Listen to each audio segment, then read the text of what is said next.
राम राम दोस्तों, जय हिंद। आज से दोस्तों राम राम और जय हिंद दोनों साथ में होगा। राम राम मेरी आस्था है, जय हिंद मैं अपने राष्ट्रवादी और जोश बनाने के लिए करता हूँ। ठीक है दोस्तों, दो खबर लाया हूँ दोस्तों।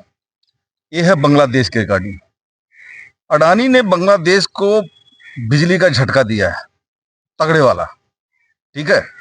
और दूसरी बात, अपनी सुरक्षा के लिए प्रदर्शन करते हुए हिंदुओं पर अत्याचार हो रहा है, उसके बारे में हम बात करेंगे। और उनका जो डीप स्टेट है अमेरिका, जो वहां पे सब कुछ करवा रहा है, क्या ट्रम्प आने के बाद क्या चेंज हो सकता है, इन सारे विषयों पर बात करेंगे।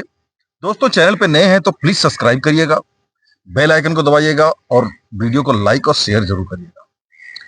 तो दोस्तों सबसे पहले बांग्लादेश में अभी क्या है कि जो इस्कॉन टेम्पल के पुजारी थे, ठीक है, चीनम कृष्णा दास चीनम कृष्णा दास के खिलाफ जो है देशद्रोह का मुकदमा किया गया, साथ में 19 लोगों के खिलाफ और किया गया है। ठीक है। वो क्यों किया गया है? जब वहां पे गदर हुआ और हिंदुओं के खिलाफ अत्याचार हुआ तो इन्होंने, ये कृष्ण भक्त हैं चिंदयानंद जी, इन्होंने हिंदुओं को एकजुट किया, सभी धर्माचार्यों को इकट्ठा किया, सभी धर्म गुरुओं को इकट्ठा किया और जो है प्रदर्शन शुरू करवाया। ठीक है। अब इस कारण से लगा कि इनको यही खतरा है, यही सबसे मेन आदमी है। ठीक है। कोई भी आदमी होता है, आम पब्लिक सबको तो नहीं करता, लेकिन जो नेता है उसी को उठवा लेता है। ठीक है। बस इनके ऊपर अभी गाजगिरी है और इनके साथ 19 लोगों पे भी राष्ट्रद्रोह का केस चला रही है। और कौन चला रही है? जो खालिदा जिया की बीएमपी पार्टी है, उसके नेता। जब से शेख हसीना जी थोड़ा सा उधर पावर गई और इसके बाद ये बीएमपी वाले एक्टिवेट हो गए, खालिदा जिया वाले नेता। ठीक है। और इसके बाद जमाते इस्लामी है, वो तो भैया गदर मचाए रहे थे पहले से। ठीक है। अच्छा अब इसके लिए इनको देशद्रोह को खत्म करवाने के लिए वहां की पूरी जनता अब सड़क पे आ गई। ठीक है। पूरी की पूरी जनता सड़क पे आ गई है और इनके खिलाफ देशद्रोह के केस को हटाने की मांग कर रही है। न्यूज में तो यहां तक आ रहा है कि जो भी ऐसे लोग थे, गरीब तबके के लोग थे, जिनकी जमीन वगैरह कुछ नहीं थी, वो लोग तो वहां से निकल चुके हैं। अब गए कहां भगवान जाने। ठीक है। भारत भी आए, भारत भी नहीं आने दे रहा था। बॉर्डर पे एक लड़की को गोली भी मार दी गई थी सिक्योरिटी फोर्स के द्वारा। अब इंडिया में क्या करे, इतने आदमी को कहां से लेगा। ठीक है। तो कहने का मतलब यह है कि अब वो छोड़ के जा चुके हैं, लेकिन कुछ लोग हैं, जो लोग वहां पे दमदार लोग थे, जो लोग शक्तिशाली लोग हैं, वो लोग डट के मुकाबला कर रहे हैं, पूरी तरह कर रहे हैं, अब पूरी जनता के साथ कर रहे हैं। ठीक है। तो कहने का मतलब एक तो ये है, अब इसमें सारी एक्टिविटी अमेरिका की आपको पता ही है सबसे पहले। तो अभी अमेरिका में सरकार हो सकता है कि चेंज हो जाए, 95% उम्मीद, 5% का नहीं कुछ कर सकते। और कमला हैरिस आएगी तो फिर समझ लो कि हिंदुओं का और बुरा हाल होना है। ठीक है। इसमें कोई शक वाली बात नहीं, वहां के हिंदुओं का और दुनिया के हिंदुओं का बुरा हाल होना है। इंडिया में तो भी, अरे इंडिया में भी आप मूर्ति तोड़ी जा रही है भाई। इंडिया में तो आप 70%, 80%, 90%, कितना परसेंट कहते हैं, यहीं पे मूर्ति तोड़ी जा रही है। ठीक है। अब यहाँ पे दूसरा काम तो नहीं हो पा रहा कि सरकार उनकी नहीं है बेचारे का, तो क्या करें। सेक्युलरों की सरकार नहीं है, इस वजह से उनकी ज्यादा चल नहीं पा रही है, नहीं तो हर जगह लात खाते आप। ठीक है। तो कहने का मतलब ये है कि अगर ट्रंप आता है, और ट्रंप ने खुलेआम कमिटमेंट किया है कि मैं आऊंगा तो हिंदुओं की रक्षा करूंगा। ठीक है। चाहे वो अमेरिका में में हिंदुओं के खिलाफ इतना अत्याचार तो कर नहीं हो रहा है, फिर हालांकि हो रहा होगा तो थोड़ा कहीं, इतना नहीं हो रहा है। ठीक है। तो अत्याचार किसके खिलाफ होता है? देखिए, अत्याचार उसके खिलाफ होता है जो बोल नहीं सकता, जो लड़ाई नहीं लड़ सकता, जो ज्यादा मतलब कि दिखाता है कि हम देखो बहुत शांत है। तो शांत पानी में तो पता है आपको। ठीक है। तो ये सब बातें हैं। तो अभी अमेरिका का क्या कदम होगा इसके खिलाफ, अभी वो इलेक्शन के बाद ही होगा। खैर इलेक्शन अभी 1 महीना शायद लग जाएंगे वहां पे, नवंबर। तो इसके बाद देखते हैं क्या होता है। ठीक है। अच्छा, ये हो गया। तो इसके बाद बांग्लादेश में जो मैं बता रहा था, भी अडानी ने दिया है झटका।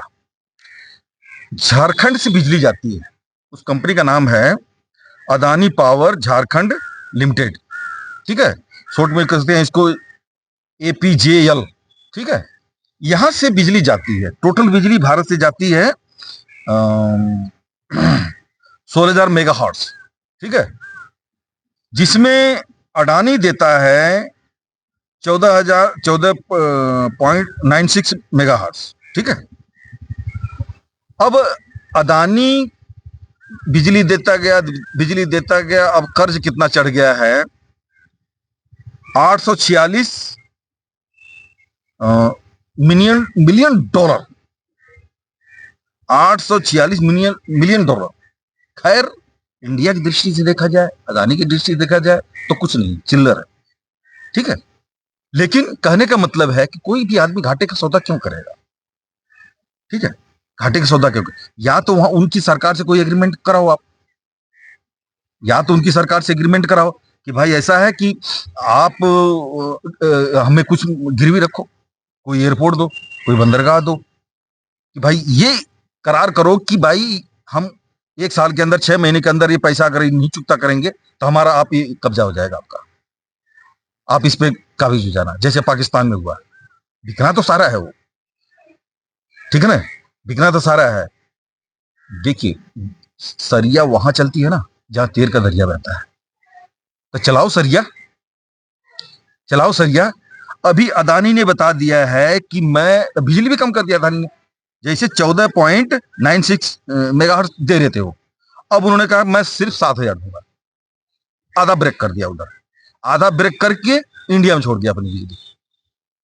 सरकार का कमिटमेंट भी आया था कि आप बाध्य नहीं है भाई उधर बिजली देने के लिए, आपका पेमेंट नहीं हो रहा है, आप बाध्य नहीं है बिजली देने के लिए, आप जो है इंडिया ग्रिड में भी अपनी बिजली दे सकते हैं, ठीक है।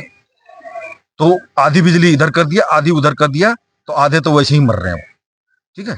अब दोस्तों, कहने का मतलब कि देखिए कि उनका कुछ खास है नहीं, एक टेक्सटाइल का बिजनेस है, वो भी बिना बिजली के थोड़ी चलेगा, ठीक है, टेक्सटाइल का बिजनेस वो भी बिना बिजली का नहीं चलेगा।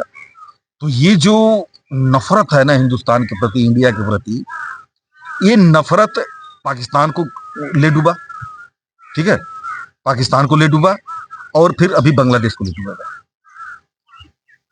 आपको याद होगा, अभी फिर उसका नाम नहीं याद आ रहा है, वो जो टूरिस्ट प्लेस था, ठीक है, और वो चीन के कहने पे ज्यादा चू चू कर रहा था, ठीक है ना, पूरी इंडिया ने उसका बाइकाट करा, अभी घुटनों पे आ गया तुरंत, ठीक है ना। वो भी mark, India get out, India get out का नारा लगा रहा था।